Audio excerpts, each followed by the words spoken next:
2년 전일 것입니다. 제가 언약을 붙잡았습니다. 한 시대를 바꿀 응답이라는 언약을 제가 붙잡았거든요. 2년 전에요. 근데 이 언약이 저에게 성취가 됐습니다. 그때 당시에는 아무런 응답이 없는 것처럼 보였고 막막하게 그지없었던 나에게 한 시대를 바꿀 응답이라는 언약을 붙잡았는데 하나님은요 어떻게 역사하셨냐? 나를 바꾸셨습니다. 목회자의 그릇을 준비케 하셨다니까요. 이제는 부교육자의 그릇에서 탈피해서 목회자의 그릇을 준비하세요. 완전히 바닥부터 새롭게 시작해서 내 안에 근본적인 문제인 불신앙과 불순종을 하나님이 싹 걷어내시고요. 이제는 목회자의 그릇으로 목회할 수 있는 그릇을 준비시키게 하시는 나를 하나님이 바꾸셨던 이 축복의 응답이 바로 내가 받은 첫 번째 응답. 내가 바뀌어야 한 시대를 바꿀 거 아니에요. 그렇죠? 두 번째, 하나님이 교회의 응답을 주셨습니다. 교회는요, 복음을 선포하는 것입니다. 교회에서 복음을 선포하게 될 때 저주와 재앙이 무너지고 이 영적인 문제가 완전히 박살나지 않습니까? 이 교회를 하나님이 이곳에 세우게 하시지 않습니까? 그리고 교회를 통하여서 모든 성도들은요, 축복을 받게 되어 있거든요.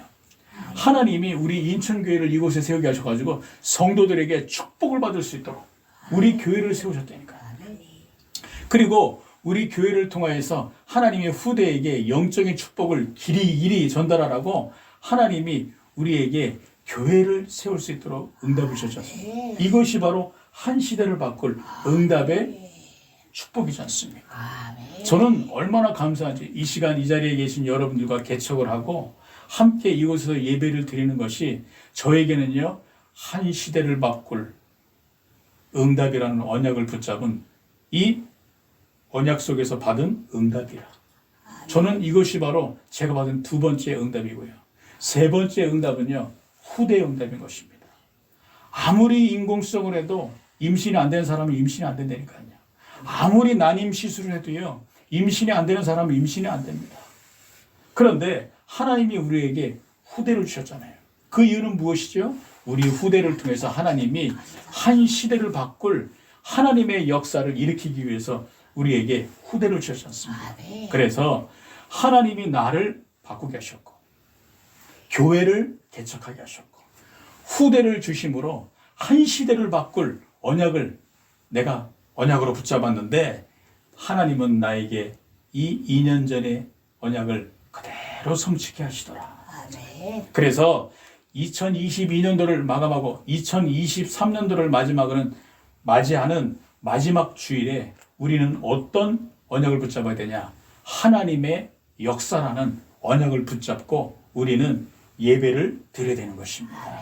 그렇게 되면요, 여러분이 2023년도, 다른 말로 내년도에 이맘때 정확히 하나님이 나를 이렇게 바꾸셨구나 확인하게 될 것입니다. 할렐루야. 하나님이 우리 교회에 이렇게 역사하셨구나 라는 교회의 역사를 보고 하나님께 영광을 돌리는 일이 생길 것입니다. 우리 후대들을 통하여서 하나님이 이렇게 우리 후대를 축복하고 계시는구나. 하나님 우리 가문을 축복하고 계시는구나. 이것을 반드시 보게 될 것인가요? 언제요? 2023년도에. 그래서 오늘은요 하나님의 역사라는 언약을 붙잡고 한 주를 시작하고 한 해를 마감하고 새해를 맞이해야 되겠습니다. 첫 번째입니다. 아무도 관심이 없는 그곳에서 하나님의 역사는 시작되게 되어 있는 것입니다. 여러분 구약 성경에 대표적인 하나님의 역사가 어디 있죠? 모세 시대에 모세를 통해서 일어났던 것이 하나님의 큰 역사이지 않습니까? 430년 동안 노예로 있었던 이스라엘이 누구를 통하여 출애굽의 역사를 체험했죠? 모세를 통하여 일어났잖아요. 10가지 기적을 통해서 바로 왕에게서 해방.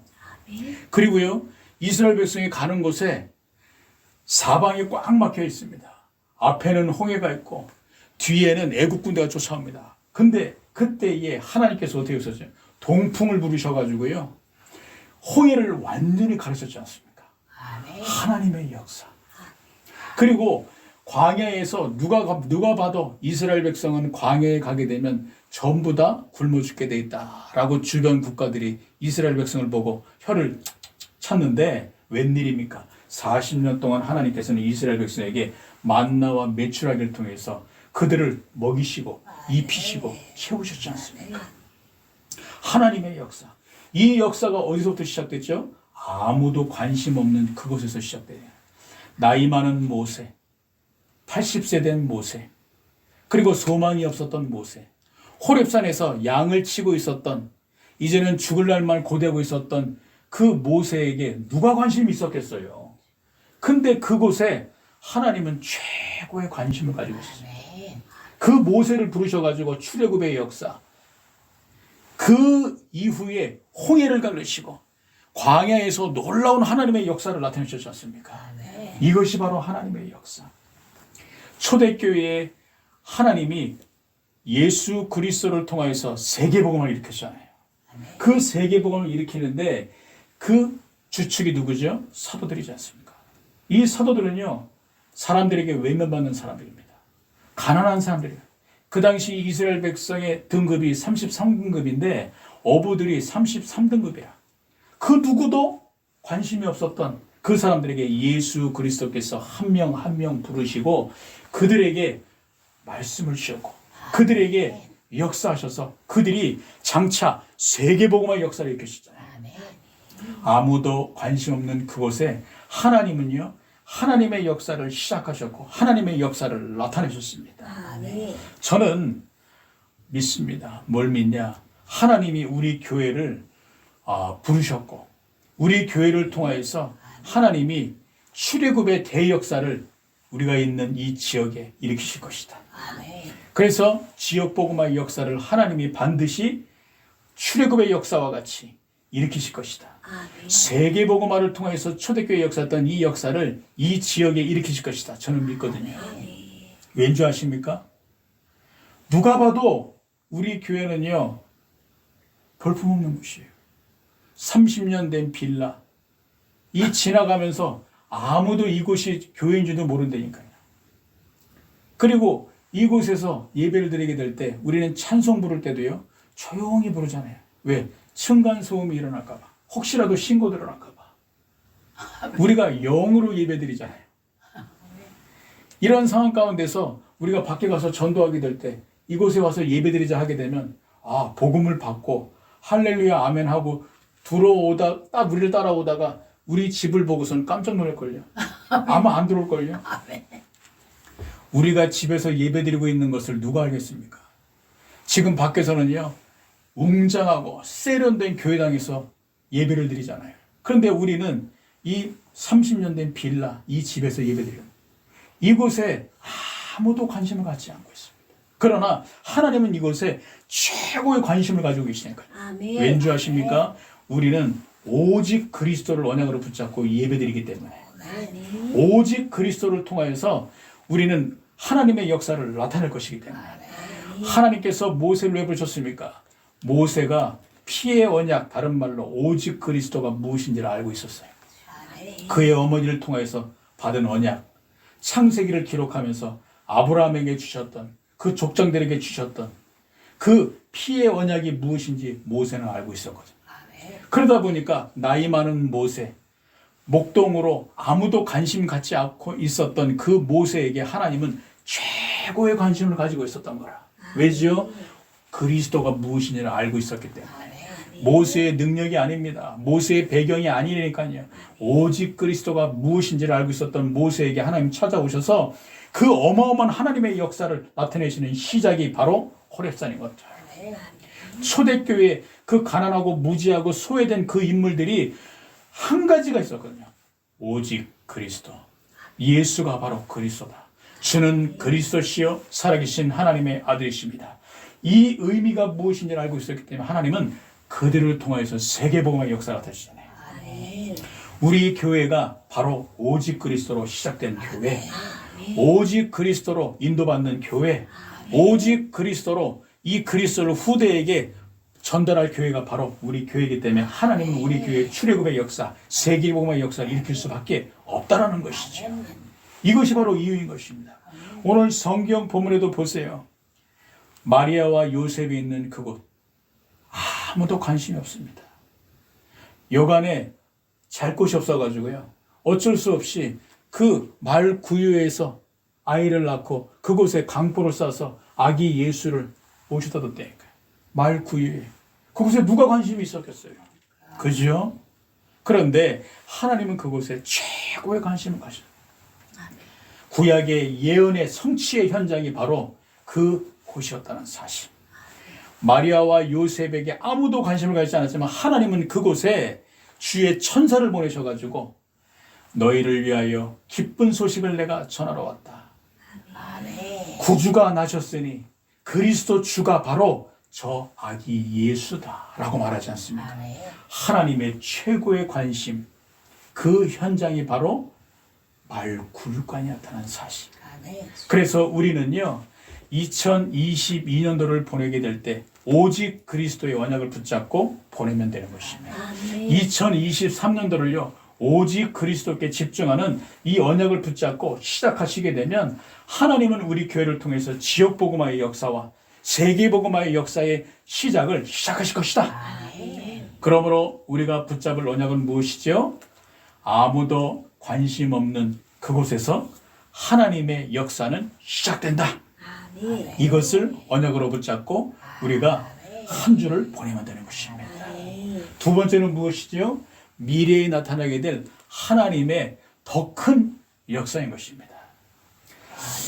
제 아이가 1월 달에 태어나게 됩니다. 제 아이가 아니죠. 하나님이 주신 아이죠. 제 아이의 이름을 지었는데 임신한 제 아내가 마음에 안 들어해요. 아니 제가 이름을 지었는데 마음에 안 들어하면 어떡합니까? 다시 지어야죠. 하나님께 기도했습니다. 하나님 어떤 이름을 지어야 되겠습니까? 그런데 하나님이 저에게 이름을 생각나게 하시는 것이죠. 그 이름이 무엇이냐? 시온. 시온이란 무엇이냐면 시대를 대표하는 언약의 사람의 줄임말. 시온. 최시온. 이게 번뜩이게 하나님이 저에게 지혜로 떠오르게 하시는 거예요. 그래서 그 다음날 제 아내에게 얘기를 하니까 제 아내가요, 이름이 너무 마음에 든다는 거예요. 그래서 제 아내가 너무 좋아하는 거 있죠. 전에 있었던 이름은 투박하고 너무 촌스러웠었는데, 이 이름은 너무 마음에 든다고. 제가 우리 후대의 이름을 이렇게 지은 이유가 있습니다. 그것은 무엇인지 아십니까? 영적으로 최대 위기의 시대마다 하나님은 언약의 사람을 부르시고 그들을 통해서 영적인 최대의 위기 시대를 막고 축복의 시대를 뒤바꿔 버리셨거든요. 하나님은 약속의 하나님이십니다. 이사야 6장 13절에 보니까 밤나무 상수리 나무가 배임을 당하여도 그 그루터기는 남아있는 것 같이 이 땅의 거룩한 씨가 곧 그루터기입니다. 무엇입니까? 기성세대들이 전부 다 재앙과 재난 앞에 그리스도를 몰라서 그리스도를 놓쳐서 무너지더라도 내가 그리스도의 언약을 가지고 전 세계를 살릴 이 언약의 후대를 일으켜 세울 것이다. 이것이 바로 거룩한 씨 그루터기 언약입니다. 이것이 이사야 6장 13절의 언약인 것입니다. 하나님의 약속은 항상 후대에게 있었습니다. 하나님이 우리를 통하여서 우리에게 원하시는 것이 무엇인지 아십니까? 후대의 언약인 것입니다. 우리가 당대에 받을 하나님의 역사도요 무궁무진한데 우리가 이 땅에서 사명을 마치고 하나님의 천국에 부르심을 받아 천국에 가고 난 이후에 더 큰 역사가 일어나게 돼 있다니까요. 우리 어머니가 기도하시는 그 기도 제목이 당대에 전부 응답을 받게 될 것이지만 어머니가 하나님의 부르심을 받고 난 이후에 더 큰 응답은 더 나타나게 되어 있는 것입니다. 어떻게 해요? 후대를 통하여서. 우리가 이 땅에서 지역복음화와 세계복음화로 해서 전도와 선교로 해서 힘써 전도와 선교를 해야 되는데 우리가 이 땅에서 사명을 다한 이후에 우리 후대를 통해서 하나님은 더 큰 역사를 나타나게 됐다는 거예요. 여러분 성경을 보세요. 대표적으로 사무엘이 어떻습니까? 사사시대의 마지막 엘리가 나이가 많아 영적으로 눈이 어두웠습니다. 그의 자녀 둘은요 제사장의 직분을 감당하는데 영적으로 타락했습니다. 지도자들이 영적으로 무너져 있는데 그 지역의 역사는 그 나라의 역사는, 전 세계 역사는 이 어둠의 세력들을 누가 막겠어요? 영적인 문제를 누가 막겠어요? 그때 하나님은 한나에게 언약을 주시고 나실인의 약속을 주시면서 사무엘을 주시지 않습니까? 그 사무엘이 장차 어떤 역사를 나타냈죠? 마지막 사사로서 그의 말이 하나도 땅에 떨어지지 않게 되는 역사. 그리고 블레셋과의 전쟁을 막게 되는 역사를 사무엘이 어마어마하게 일으켰던 것처럼 하나님은 우리를 통하여 미래에 나타나게 될 하나님의 더 큰 역사가 기다리고 있다고 우리에게 이 언약을 붙잡으러 가시는 것이죠. 오늘 성경 본문에 보게 되면 예수 그리스도의 이 탄생을 두고 천사가 뭐라고 말합니까? 이것이 바로 표적이라고 말하지 않습니까? 아기 예수, 장차 이 아기 예수가 어마어마한 일을 나타낼 것인데 이것이 표적 중에 표적이라는 것이에요. 다른 사람이 볼 때는 이 아기 예수가 별것도 아닌 것처럼 보입니다. 그냥 산의 아이 중에 한 아이처럼 보인다니까요. 그러나 이 아이가 장차 자라서 어떻게 됐죠? 공생의 역사를 통하여 12제자와 70인의 제자를 세우고 120문들을 통하여서 그들에게 언약을 주고 그들을 통해서 세계복음화의 역사의 지상명령을 나타내는 그리스도의를 감당하잖아요. 모든 저주와 재앙과 사단의 역사를 십자가에서 완전히 단번에 영원히 끝내버리는 놀라운 역사를 십자가에서 끝내버리시고 부활하셔서 그 그리스도라는 증거로 놀라운 하나님의 증거를 성경 사복음서를 나타냈던 것처럼 아기 예수의 언약을 붙잡은 요셉과 마리아가 아무것도 아닌 것처럼 보였는데 천사를 통하여 받은 그 기쁨의 소식이 아무것도 아닌 것처럼 보였는데 나중에 어떻게 됐죠? 어마어마한 하나님의 큰 역사가 나타나는 거예요. 우리가 후대를 언약으로 두고 기도해야 될 이유가 바로 여기 있는 것입니다. 우리에게 주신 후대의 언약은요 반드시 성취되게 되어 있다. 어떻게 해요? 하나님의 더 큰 역사로. 그래서 우리가 후대에게 언약을 전달하기 힘써야 되는 것이죠. 우리 후대에게 언약이 들어가기만 하게 되면 놀라운 하나님의 더 큰 역사가 우리 당대뿐만 아니라 그 이후에 반드시 나타나게 돼 있다. 그러므로 미래에 나타나게 될 하나님의 더 큰 역사, 후대의 언약을 우리가 붙잡고 2022년도를 보내고 2023년도를 맞이해야 될 것입니다. 결론은 무엇이죠? 우리에겐 천대에게 나타낼 하나님의 역사가 기다리고 있다는 사실을 기억하시기 바랍니다.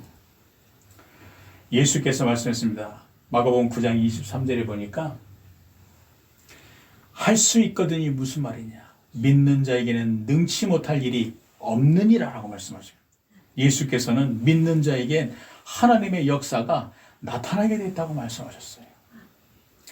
성경의 인물들, 교회사의 믿음의 인물들이요, 이들이 대단한 것을 나타냈지만 그들은요 하루하루 오직 그리스도로 모든 문제, 사건과 일들 속에 결론을 냈고 오늘을 믿음으로 걸어갔을 뿐인데 그들의 역사가 성경 역사가 되고 교회사가 되었던 것처럼, 그래서 우리에게 이렇게 천대에게 남을 이 증거가 되었던 것처럼 우리가 그리스도로 모든 문제, 사건, 일들 속에 결론을 내고 평상시에 오직 그리스도께 집중하면서 오늘을 믿음으로 살아간다면 하나님은 우리를 통하여서 장차 천대에게 남길 하나님의 역사를 나타내실 것이다. 그래서 오늘 우리가 함께 본 14절에 천사가 하나님께 예수 그리스도의 탄생을 보고 영광을 돌리며 찬송을 불렀던 것처럼 어떻게 해요? 지극히 높은 곳에서는 하나님께 영광이요 땅에서는 하나님의 기뻐하신 사람들 중에 평화로다 하니라 라고 기록된 것처럼 우리가 중요한 언약을 붙잡고 오늘을 믿음으로 나아간다면 하나님의 역사가 기록되고 이 기록을 통해서 우리 후대들이 하나님께 영광을 돌리고 하나님께서 우리에게 이 평화의 축복을 주셨구나 라고 찬송을 돌리는 일들이 일어날 줄로 믿으시기 바랍니다. 기도하고 마치도록 하겠습니다. 하나님 감사합니다. 우리가 2022년도를 맞이하고 보내고 2023년도에 중요한 시작을 앞두고 하나님의 역사라는 언약을 붙잡고 새롭게 시작하기 원합니다. 아멘. 오늘 아멘으로 화답하고 중요한 언약을 가슴에 새긴 귀한 하나님의 백성들과 모든